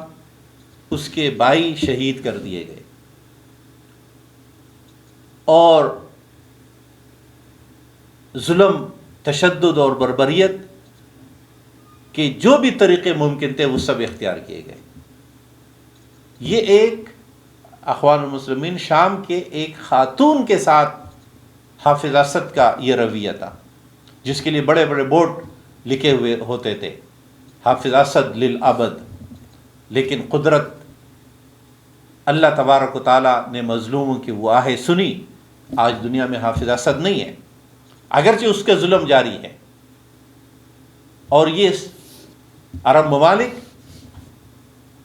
جو آج ان کو مختلف ناموں سے یاد کرتے ہیں کہ یہ تو نصیری ہے، یہ فلاں ہے، یہ فلاں، یہ اس وقت سب ان کے ساتھ دینے والے تھے۔ تو قرآن حکیم جو اصول بتاتا ہے، اشداء علی الکفار، کافروں پر سخت ہونا، یہی ہمارے پاکستان سمیت یہ سب عرب ممالک ہیں جو کافروں کے مقابلے میں جھکے رہتے ہیں، دبے رہتے ہیں، لیکن اپنے مسلمانوں پر حملہ آور ہوتے ہیں۔ قرآن حکیم نے فرمایا مسلمانوں کی خوبیاں یہ ہوگی کہ یہ کافروں پر سخت، آپس میں رحم دل، تراہم رکعا سجدا یبتغون فضلا، ان کی پہچان یہ ہوگی کہ آپ ان کو دیکھیں گے یہ رکوع اور سجود کی حالت میں ہوں گے، انہیں اللہ تبارک و تعالیٰ کے لیے اطاعت اور فرما برداری اختیار کیے ہوئے، اللہ کا فضل اور اس کی رضا چاہنے والے ہوں گے۔ سیماہم فی وجوہہم من اثر السجود، ان کے چہروں پر سجود کے اثرات ہوں گے۔ اور یہی ان کی مثال تورات اور انجیل میں ذکر ہوئی۔ انہیں مومنین چاہے موسیٰ علیہ السلام کے وقت میں ہو، چاہے عیسیٰ علیہ السلام کے وقت میں، چاہے محمد مصطفیٰ صلی اللہ علیہ وسلم کے وقت میں، سب ایک جیسے ہیں، امتیں سب ایک جیسے۔ ان کی مثال کا زرع اخرج شطأہ فآزرہ فاستغلظ فاستوى علی سوقہ، ایک کوپل کی طرح جب وہ باریک اور نرم ٹوٹنے کی زیادہ قریب ہوتا ہے، لیکن جب وہ نکلتا ہے اور پھر مضبوط ہو جاتا ہے، تنا پکڑ لیتا ہے، یعجب الزراع، کاشتکار کو بہت پسندیدہ ہوتا ہے، بڑا خوش ہو رہا ہوتا ہے، اور اس کے نتیجے میں لیغیظ بہم الکفار، تاکہ کافروں کو اس سے غصہ آئے، کافروں کو غصہ دلائے۔ یہاں تمثیل بتایا گیا، اسلامی تحریک، رسول اللہ صلی اللہ علیہ وسلم کی بپا کی ہوئی وہ کوپل، وہ نرم، جو مسلسل خون اور محنت کے کات کے نتیجے میں شب و روز کاوشوں اور پسینوں کے نتیجے میں یہ اسلامی تحریک اتنی مضبوط ہو گئی کہ صلح حدیبیہ کے نتیجے میں اب اس کے بعد فتح مکہ کے صورت میں رونما ہوئی۔ اب کافروں کو اس کا دل اس سے بڑا جلتا ہے۔ وعد اللہ الذین آمنوا وعملوا الصالحات منہم مغفرۃ واجرا عظیما، اللہ کا وعدہ ان لوگوں سے جو ایمان لائے اور نیک عمل کرتے رہے کہ ان کے لیے مغفرت اور اجر عظیم اللہ کی طرف سے ہوگا۔ 26ویں پارے میں اس کے بعد سورہ الحجرات میں اللہ تبارک و تعالی مسلمانوں کی رہنمائی فرماتا ہے، سب سے پہلے رسول اکرم صلی اللہ علیہ وسلم کے مقام و مرتبے کے لحاظ سے کہ مسلمانوں کا رویہ رسول کے ساتھ کیسا ہونا چاہیے۔ تو قرآن حکیم نے پہلے یہ اور اس کے بعد خاندانی زندگی کی کچھ رہنمائیاں۔ سب سے پہلے رہنمائی ہے آداب رسالت۔ بسم اللہ الرحمن الرحیم، یا ایھا الذین آمنوا لا تقدموا بین یدی اللہ ورسولہ واتقوا اللہ ان اللہ سمیع علیم۔ اے ایمان والو، اللہ اور اس کے رسول سے آگے نہ بڑھو۔ اب یہاں اللہ اور اس کے رسول سے آگے بڑھنے میں کسی فعل کا ذکر نہیں ہے کہ نماز میں آگے نہیں بڑھو، نماز اتنی ہی پڑھو، ویسی ہی پڑھو جیسے کہ اللہ اور اس کے رسول نے بتایا ہے۔ اسی کا نتیجہ ہے کہ ہم نہ تو کسی رکعت کا اضافہ کر سکتے ہیں، نہ کسی ایک رکوع بڑھا سکتے، نہ ایک سجدہ بڑھا سکتے۔ یہاں تک یہ بات 100% ہم مانتے ہیں اور حکم ہے، لیکن جب اس سے آگے بات بڑھتی ہے کہ جب آپ کاروبار کرتے ہو، معاشرے میں ہو، تب بھی اللہ اور اس کے رسول کی اسی طرح کسی معاملے میں آگے نہیں بڑھنا۔ اگر آپ کا کاروبار سودی بنیادوں پر ہے، معاشیات سودی بنیادوں پر ہے، تو گویا آپ اللہ اور اس کے رسول سے حالت جنگ میں ہیں، اور جب کوئی قوم اللہ اور اس کے رسول سے حالت جنگ میں ہو تو وہ کامیابی اور فتح کیسے حاصل کر سکتی؟ اس طرح نظام ریاست میں، اس طرح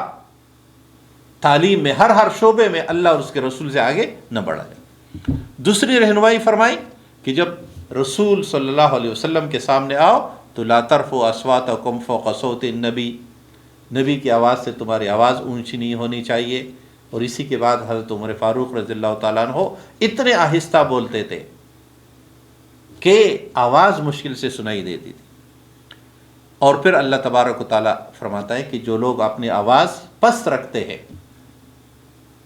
وہ لوگ ہی کامیاب ہونے والے ہیں، انہی کا دل اللہ تبارک و تعالیٰ نے کامیابی کے لیے منتخب کیا ہے۔ سورہ الحجرات میں دوسری رہنمائی کی ہے مسلمانوں کے آپس میں صلح کے بارے میں، کہ جب مسلمانوں میں سے معاشرہ ہے، کوئی اشتعال میں آتا ہے، غصے میں آتا ہے، جب لوگ آپس میں کوئی لڑائی جھگڑا ہو جاتا ہے، چاہے برادریوں کا ہو، چاہے قبیلوں کا ہو، چاہے دو افراد کا ہو، تو قرآن کریم فرمائے وَإِن طَائِفَتَانِ مِنَ الْمُؤْمِنِينَ اقْتَتَلُوا، جب مومنوں کے دو گروہ آپس میں لڑائی کریں۔ یہاں یہ لڑنے والے دونوں گروہوں کو قرآن مومن کہہ رہا ہے کہ جب مومنوں کے دو گروہ آپس میں لڑنے لگے تو تم ان کے درمیان صلح کرو، باقی مسلمانوں کی ذمہ داری ہے، اور پھر اگر ان میں کوئی بغاوت پر اتر آئے تو تم ان کا ساتھ دو جو مظلوم ہوں گے جن پر بغاوت کی گئی۔ تو آپس میں صلح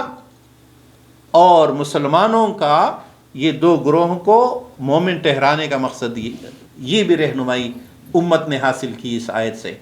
کہ جب مسلمان آپس میں لڑے تو اس یا کوئی اور گناہ کبیرہ کا ارتکاب کرے تو اس سے کوئی شخص کافر نہیں ہوگا۔ قرآن دونوں کو طائفتان من المؤمنین، اور پھر اصول عطا فرمایا انما المؤمنون اخوہ فاصلحوا بین اخویکم واتقوا اللہ لعلکم ترحمون، بے شک مومن بھائی بھائی ہے اور اپنے بھائیوں کے درمیان ہمیشہ صلح کر لیا کرو، اللہ کا تقوی اختیار کرو، بے شک اللہ تبارک و تعالی تم سب پر رحم فرمانے والا ہے۔ اس کے بعد سورہ حجرات میں بغض، حسد، کینہ اور جو مختلف ظن اور تجسس ہم معاشرے میں ایک دوسرے کی خلاف جو بہت سارے مذاق اڑاتے ہیں، قرآن حکیم نے ان کی ممانعت کر دی کہ تم کبھی بھی ایک دوسرے کا اس طرح مذاق نہ اڑاؤ۔ آیت نمبر 11، 12 اور 13 میں اسی کی رہنمائی کی کہ تم سب ایک جیسے، ایک ہی مرد اور عورت سے پیدا ہوئے ہو، پھر ہم نے تم کو قبائل بنایا، وجعلناکم شعوبا وقبائل لتعارفوا ان اکرمکم عند اللہ اتقاکم۔ کوئی قبیلہ، کوئی خاندان فضیلت والا نہیں، وہی ہے جس کا تقوی زیادہ ہو۔ قرآن حکیم اس کے بعد سورہ قاف میں کافروں کے بارے میں، انسان کے اپنی کیفیت کے بارے میں، اور خصوصاً رقیب عتید کا ذکر فرمایا آیت نمبر 18 میں کہ وَمَا يَلْفِظُ مِنْ قَوْلٍ إِلَّا لَدَيْهِ رَقِيبٌ عَتِيدٌ، کہ تم جو بھی بات منہ سے نکالتے ہو تو تمہارا ایک رقیب ہے جو انتظار میں ہے اور لکھتا ہے، لہٰذا کوئی بھی بات کرنے، کوئی بھی عمل کرنے سے پہلے یہ سوچے کہ یہ سب ریکارڈ ہونے والا ہے، جس ریکارڈ کو ختم نہیں ہونے والا۔ سورہ زاریات میں متقین کے صفات بیان کیے گئے، جن میں سے ایک صفت آیت نمبر 19 میں فرمایا وَفِي أَمْوَالِهِمْ حَقٌّ لِلسَّائِلِ وَالْمَحْرُومِ، کہ یہ وہ لوگ ہیں جن کے اموال میں محروم اور سائل کا حق ہے۔ ہم عموماً یہ سمجھتے ہیں کہ بس زکوٰۃ نکال لیا، عشر نکال دیا اور کبھی